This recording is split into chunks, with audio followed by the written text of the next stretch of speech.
Esse mesmo governo brasileiro que se limpa a boca todo dia com a palavra soberania, que quando tem uma crítica internacional ou qualquer veículo de comunicação ousa relembrar que são um bando de corruptos e que o Supremo Tribunal Federal é abusivo, está atuando de forma abusiva, que é uma corte política, que tem condenados por crimes que não cometeram, tem exilados políticos.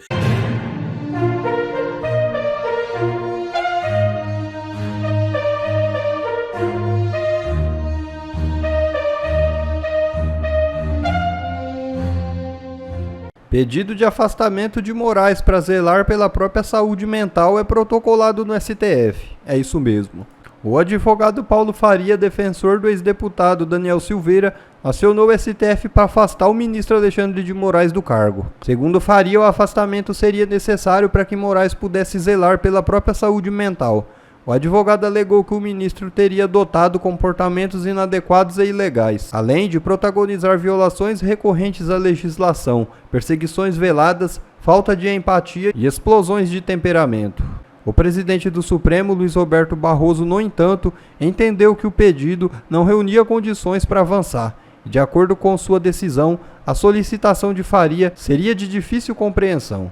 Barroso disse: "A petição inicial não apresenta elementos que permitem a clara identificação da controvérsia, nem vem acompanhada de provas de que justifiquem as alegações", escreveu o ministro na decisão na última quarta-feira. Mas Barroso não é médico. No mínimo, deveria ter mandado uma ordem para Moraes realizar exames com um profissional. Caso comprovasse a normalidade de suas faculdades mentais, aí sim deveria arquivar o pedido. E você acha o que disso tudo? Deixe nos comentários. Deputados embarcam para os Estados Unidos para discutir tarifas e liberdade de expressão. É isso mesmo. O deputado federal Felipe Barros, presidente da Comissão de Relações Exteriores e Defesa Nacional da Câmara, anunciou que um grupo de parlamentares vai realizar uma missão oficial nos Estados Unidos. O objetivo é tratar de temas como política tarifária e liberdade de expressão. O Poder 360 divulgou informações nesse sábado. Felipe explica que a viagem ainda não tem data confirmada, mas deve ocorrer entre o final de maio e início de junho. O deputado afirma que o grupo pretende dialogar com autoridades do Departamento de Estado norte-americano para apresentar a posição do colegiado sobre questões bilaterais. De acordo com o parlamentar, a comitiva também deve levar uma mensagem formal pedindo desculpa em nome do povo brasileiro pelas ofensas recentes de Lula contra Donald Trump e o empresário Elon Musk. Além disso, a agenda da missão prevê uma visita à Organização dos Estados Americanos, a OEA. Os deputados planejam se reunir com Pedro Vaca, responsável pela elaboração de um relatório sobre a situação da liberdade de expressão no Brasil, com previsão de publicação no segundo semestre. O grupo também deve se encontrar com o deputado Eduardo Bolsonaro, que atualmente está licenciado do mandato e reside nos Estados Unidos. Segundo Felipe, Eduardo tem desempenhado um papel estratégico na organização da missão, facilitando o contato com autoridades norte-americanas. Por que o Lula, o Sidoni e toda a sua facção criminosa estão tão desesperados com esse escândalo do INSS? Eu vou te explicar rapidamente. Primeiro, o Pix, que era apenas uma tentativa de roubar a população brasileira, foi um escândalo, como todo mundo já viu. E imagine agora onde se vai ficar comprovado que eles não estavam tentando roubar, eles roubavam velhinhos. Tentaram todas as narrativas, jogar a culpa para cima do Bolsonaro, que isso começou no governo Bolsonaro. Na verdade, isso começou lá no governo Dilma, com a Gleisi Hoffmann, que também teve que responder aí, quase foi presa, né? Só não foi presa porque o Renan Calheiros interferiu para o STF não condená-la e retirá-la do inquérito. O marido da Gleisi Hoffmann foi preso pelo mesmo motivo. Mas o que isso trouxe à tona? Primeiro que ninguém sabia quem era esse tal do irmão do Lula. De repente o Brasil inteiro sabe que o sindicato que mais recebeu desse dinheiro, que mais participou desse esquema de corrupção, foi o sindicato do irmão do Lula. Eu nunca tinha ouvido falar desse cara. E realmente eles são muito bons nisso, né? Eles cometem seus crimes de forma bem sorrateira, sem muito alarde. Os filhos do Lula ficaram milionários, os irmãos do Lula ficaram milionários. E aí tentam de todas as formas jogar isso para cima do Bolsonaro. Então, rapidamente, só para mostrar. Esse aqui é o gráfico mostrando onde é que o negócio explodiu. O governo Bolsonaro, inclusive, criou uma lei para dificultar fraudes no INSS. Aí vai o governo Lula e consegue derrubar essa lei. E aqui está a explosão do esquema de fraudes. Ó, do ano, você vê que do governo Lula, a situação explodiu. Por quê? O irmão do Lula estava recebendo, né? Eles estavam querendo matar a fome deles. E aí, me aparece esse vídeo de uma entrevista do irmão do Lula, esse tal de Frei Chico, dando uma entrevista para Fórum, para a revista Fórum, onde ele explica exatamente qual é o plano da esquerda. Rapaz, eu gostei de ver isso aqui. O irmão do Lula até parece que não é tão burro assim, não. Dá uma olhada. O PT, ou quer dizer, o PT, não é que o PT ou qualquer partido de esquerda que queira chegar ao poder um dia, ele tem que fazer uma programação, programar, um pé no chão. É uma programação. Eu ouvi direito, ele falou programação. Ele tem que fazer uma programação. Realmente, ele falou programação. Ele tem que programar. Programar. Ele realmente disse programar. Um pé no chão, sem alarde. E infiltrando militantes dentro das órgãos públicos. Você vê que curioso, né? Mas foi isso que o PT fez. Infiltrou militantes dentro do STF, do STJ, do Ministério Público. É juiz, é promotor, procurador, é essas coisas. E dentro dos militares também. E para que serve Força Armada? Eu defendo um regime que um dia não vai ter Força Armada, não vai ter nada. Rapaz, o cara tá fazendo, ele tá descrevendo como que se dá um golpe disfarçado. Esse sonho para milhar para frente, porque o chamado comunismo, ele não existe, não vai existir com facilidade, ele existe. O setor tribal, algumas tribos indígenas que não tem chefe. E a produção é lá entre eles e tal. Né? Podemos chegar a essa sociedade sonhada, nessa utopia, é muito difícil chegar lá, mas melhorando ela, a sociedade, nós podemos melhorar. Eu acho que pode. Então você tem que ter essas pessoas que se conversam disso. Nós não podemos ter um pessoal altamente conservador, estúpido, ignorante, que não... Rapaz, é importante. Hoje o que está acontecendo no planeta Terra hoje. Esse é o irmão do Lula dizendo como que se dá um golpe, né? Você tem que infiltrar militantes nos órgãos públicos. Mas o PT fez isso. Hoje nós temos basicamente a maioria dos membros dos órgãos públicos no Brasil são militantes de esquerda. O STF então nem se fala. Mas o curioso, ninguém sabia desse cara. Olha como que o Lula consegue fazer. Uma pessoa que a imprensa já deveria estar falando dele há muito tempo, afinal de contas é o irmão do presidente à frente de um sindicato dos aposentados e pensionistas que estava roubando sem parar. Ah, mas não sabia. O Lupe foi avisado e mesmo assim o negócio quintuplicou a quantidade de dinheiro que estava sendo roubado. E por que a imprensa não falou nisso antes? Imagine se fosse o irmão do Bolsonaro à frente do sindicato que estava pegando ali mais de 100 milhões por ano de aposentado. Será que a imprensa ia deixar passar? Eu acho muito difícil. Bom, o medo desse governo agora é a CPI, que já está com acho que 140 assinaturas. Uma CPI sendo instaurada, aí vai dar um problema muito sério para esse pessoal, porque daí nós vamos chamar justamente o irmão do Lula, onde nós vamos chamar todos os membros desses sindicatos que estavam roubando.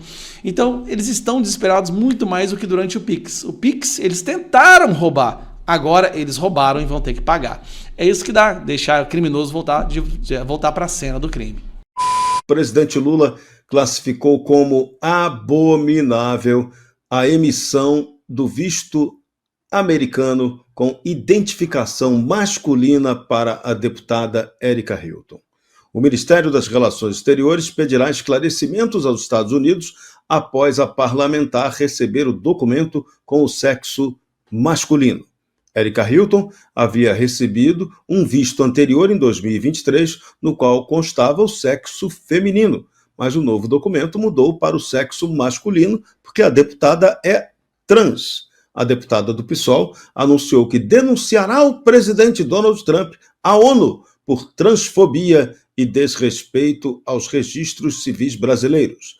A iniciativa foi comunicada a parlamentar pelo próprio chanceler Mauro Vieira após reunião na quarta-feira. Carlo Caucci, o Lourão deve estar morrendo de medo, né? Pois é, já estão preparando as defesas antiaéreas porque eles estão amedrontados que a Força Aérea Brasileira vai começar uma operação de guerra e bombardear a Casa Branca e todos os fascistas que moram lá dentro e que negaram esse importantíssimo documento para a deputada federal Erika Hilton, que foi impossibilitada dessa forma de ir para os Estados Unidos e com seus discursos mudar o mundo. Ou seja, mais uma vez, aquele bando de trogloditas dentro da Casa Branca se demonstram uns golpistas que estão bloqueando o progresso da humanidade, portanto, é obrigação moral do governo brasileiro intervir de todas as formas possíveis e imagináveis para mudar esse rumo, o que francamente é ridículo, tudo isso é ridículo. Esse mesmo governo brasileiro que se limpa a boca todo dia com a palavra soberania, que quando tem uma crítica internacional ou qualquer veículo de comunicação ousa relembrar que são um bando de corruptos e que o Supremo Tribunal Federal é abusivo, está atuando de forma abusiva, que é uma corte política, que tem condenados por crimes que não cometeram, tem exilados políticos e que o ministro Alexandre de Moraes está concentrando poderes excessivos, aí todo mundo é defensor da soberania brasileira contra intervenções estrangeiras. Agora, é suficiente que um país aplique suas próprias leis e não conceda o visto para uma brasileira, né, que nasceu homem, por sinal, e que aquele país reconhece como homem, e aí o risco de estourar a nova guerra, a terceira guerra mundial, com o Brasil defendendo os direitos dos trans mundo afora, aí se torna algo muito concreto. Tudo isso é nada mais do que ridículo, e uma risada que será ouvida de Washington até Brasília, uma risada vos sepultará. Darcy Bracarense, os nossos melancias já devem estar morrendo de medo, né? Já pensou uma guerra do Trump contra o Brasil? Eu vou arriscar dizer que o Trump não vai tomar nem conhecimento disso. E arrisco a dizer também que tudo isso é uma grande balela. Porque é abominável é velhinho roubado no INSS. Abominável é a inflação que está comendo o salário do povo trabalhador. Abominável é a quantidade de estupros que tem no país e que aumentou. Abominável é o número de assassinatos em dezenas de milhares. Abominável é saber que 80.333 pessoas simplesmente desapareceram em 2023 diante de um governo inerte. É engraçado como é que se usa abominável para qualquer coisa. Isso é verdadeiramente abominável. E abominável é um governo que utiliza esse tipo de pauta para encobrir a sua ineficiência e os vários escândalos de corrupção. Abominável é saber que aposentados dos Correios serão roubados mais uma vez, fora o rumbo das estatais, que é igualmente abominável. Bem, essa palavra abominável cabe em tanta coisa no Brasil que, olha, eu vou dizer uma coisa para você, usar abominável por conta de um visto. Bem, o Lula poderia falar acerca da China, porque na China eles também não aceitam o nome social. E aí? Nós vamos fechar as fronteiras e não vamos fazer mais comércio nem com a China, nem com os Estados Unidos, nem com ninguém por conta da Erika Hilton. Faça-me o favor, está utilizando tudo isso como cortina de fumaça, porque tudo em seu entorno é abominável. André Marcília, é uma coleção de coisas abomináveis, né? Eu vou dizer mais uma nessa lista aí de abominabilidades, né? Se é que existe esse termo, depois, se não existe, fica existindo a partir de agora. Que é o seguinte, sabe o que é mais abominável? Abominável é um juiz de direito passar a vida inteira com um nome falso, julgando os outros, aqui no Tribunal de Justiça de São Paulo, e isso ser engraçado, a gente achar isso divertido. O assunto morreu, né? Morreu. Eu vi um advogado do Prerrogativas dizendo que isso merecia uma série da Netflix, assim, divertidamente, né? Aí, isso que é abominável. Então, a gente está no terreno aqui da inversão de valores. Nós perdemos os valores e, perdendo os valores, nos tornamos insensíveis àquilo que é ou não prioridade. Então, olha o ridículo. Eu fico pensando o futuro, olhando para o dia de hoje, entendendo que um presidente da República do Brasil, como disse o Bracarense e como disse o Cauti, que está sendo acusado de roubar velhinhas num rombo gigantesco, que até ontem estava falando da defesa da soberania e de não sei o que, mas não sei o que lá, do Brasil, e está reclamando, mas para os holofotes do mundo inteiro, que os Estados Unidos colocaram o gênero masculino ou feminino no passaporte de alguém. Pelo amor de Deus, eu fico imaginando o futuro, olhando para a gente, falando assim, sério mesmo que esses caras perdiam tempo com isso, que esses caras não percebiam que o governo está tirando sarro deles. Será que esses caras não percebem que essas pessoas que estão dentro desse governo não têm pauta nenhuma, não têm o que dizer e ficam dizendo isso para cobrir a falta de assunto, que usam essas pautas identitárias? Porque quando a pauta identitária chega no governo, por exemplo, quando tem assédio dentro do governo, como a gente viu no caso Silvio Almeida, aí a pauta identitária vai para segundo plano. Ah, não, mantivemos aqui todo mundo dentro do governo por uma questão de estabilidade. Aí a estabilidade do governo é mais importante do que a pauta minoritária ou identitária. Agora, na hora que os Estados Unidos, peraí, deixa eu ir para o holofote, deixa eu ir para a mídia, deixa eu ir para os microfones. Por quê? Porque com isso eu encubro todos os escândalos que estão acontecendo dentro do Brasil. Porque aí eu jogo o foco de tudo que está errado para a questão de se você coloca feminino ou masculino num visto. Então, é isso. É um desvio de foco para que um jogo de espelhos, para que a gente embarque nessa furada. Então, o que a gente pode talvez dizer para o nosso espectador é: não caia nessa, não entre nessa discussão. Perceba que você está sendo manipulado por um assunto que não importa nada e desviado o seu foco do assunto que importa tudo, que é você está sendo roubado. Exato. Já está na cara de todo mundo, né, Dácio? Serrão, não, só veja que interessante. Ele fala que uma questão de nome é abominável, e a gente está tratando aqui hoje da condenação da Débora Rodrigues. Tem coisa mais abominável do que 14 anos de prisão para uma menina que escreveu com batom numa estátua? Isso sim é abominável. E veja como é que ele não comenta sobre isso.